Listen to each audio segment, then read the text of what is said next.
Puede ser el alimento que usted consume todos los días o el auto que usted maneja, razones para que el mundo se esté calentando y por ende las lluvias caigan con más fuerza en el Ecuador. ¿Qué tiene que ver nuestro comportamiento como seres humanos para estas tragedias que el Ecuador en este caso está enfrentando? Conozcámoslo a continuación.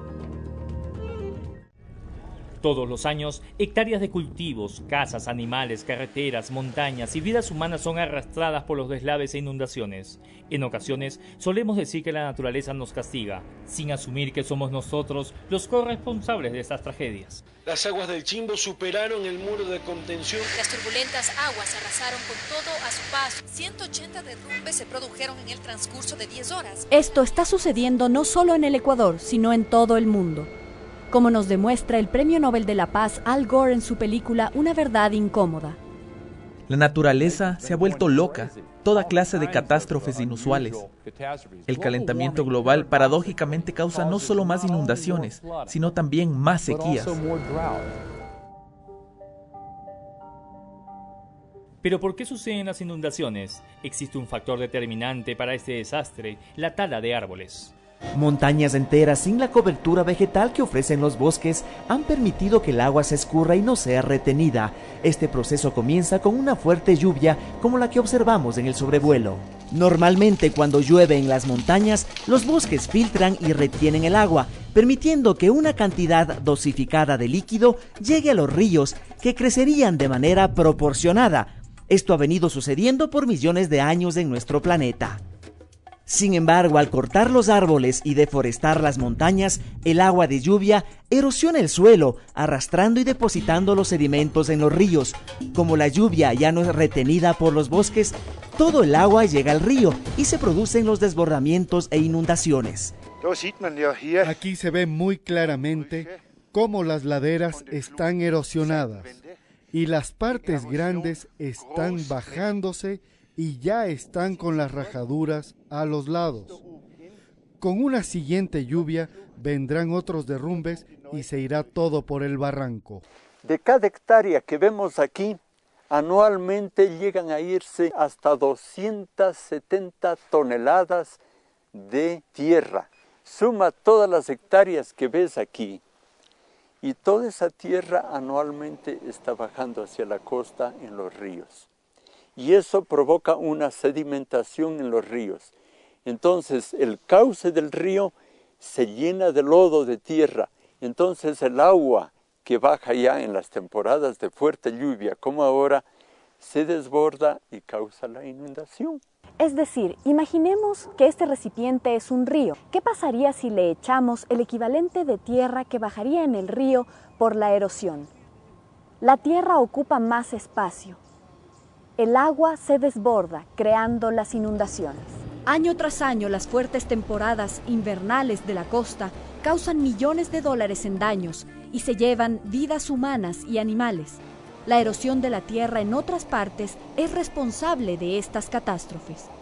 O sea que desde aquí, desde la sierra, ya somos responsables de eso. El suelo se calienta por no estar protegido, pierde la capacidad de absorber las lluvias frías y queda la parte dura del suelo sin humus. Los bosques son indispensables para evitar la erosión. Cuando llueve, las raíces de los árboles hacen que la tierra absorba gran parte del agua. Pero cuando se cortan los bosques, el agua ya no se retiene y se lleva la capa de tierra fértil hacia los ríos. Los efectos del cambio climático, el calentamiento global, es la cuenta de la naturaleza que nos las está pasando a todos. Me parece increíble que todavía existan escépticos que digan que no existen los efectos del cambio climático. Estos son los efectos del cambio climático que alguien debe responder, sobre todo aquellos que son los países industrializados. Pero no solo son los países industrializados, sino también aquellos en vías de desarrollo, como nuestro país. Otro factor a tomar en cuenta es que, como podemos observar en estas decenas de miles de hectáreas, prácticamente ya no existe ninguna zona natural, ningún bosque como alguna vez fue prácticamente toda esta región. Es decir, el ser humano ha convertido a esta inmensa región llena de bosques en un solo campo de cultivos, y al no haber barreras naturales como bosques que de alguna manera ayudan en zonas como la Amazonía a absorber el agua cuando llueve más, aquí simplemente el agua se desborda y causa estos estragos. El ser humano, además, muchos campesinos, especialmente la gente más pobre, no es que opte, pero le toca construir en la tierra que tiene. En estos casos, las tierras bajas, dada que cuando suben las aguas, estas son las consecuencias. Y como pudimos ver abajo, muchas de las construcciones tradicionales se han dejado a un lado, es decir, esas casas altas típicas de la costa que tenían pilares o pilotes para precisamente soportar las lluvias o dar sombra a los animales en tiempos de verano, han sido reemplazadas por casas uniformes de concreto a ras de piso, como si estuviéramos en zonas más altas. Esto ha causado que mucha gente simplemente pierda todo en el momento en que el agua entró en sus hogares. Por ello es importante mantener el bosque, los páramos, emprender campañas de educación, planificar el desarrollo de los pueblos y ciudades tomando en cuenta la geografía de las diferentes regiones, no asentarse en zonas bajas porque la naturaleza no atenta contra el hombre, sino es el propio hombre quien atenta contra él.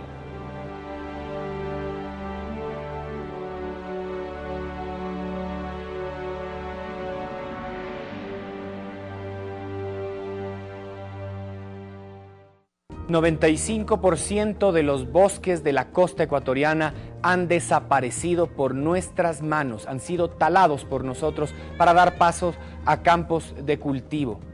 ¿Qué estamos haciendo con nuestro país? ¿Por qué luego nos preguntamos por qué hay inundaciones, por qué hay desastres naturales y por qué no paramos esta situación? Tenemos que hacer un mea culpa, tenemos que hacer una reflexión profunda como nación, como humanidad, para entender el verdadero impacto que tienen nuestras acciones diarias sobre la naturaleza y sobre el mundo en que vivimos.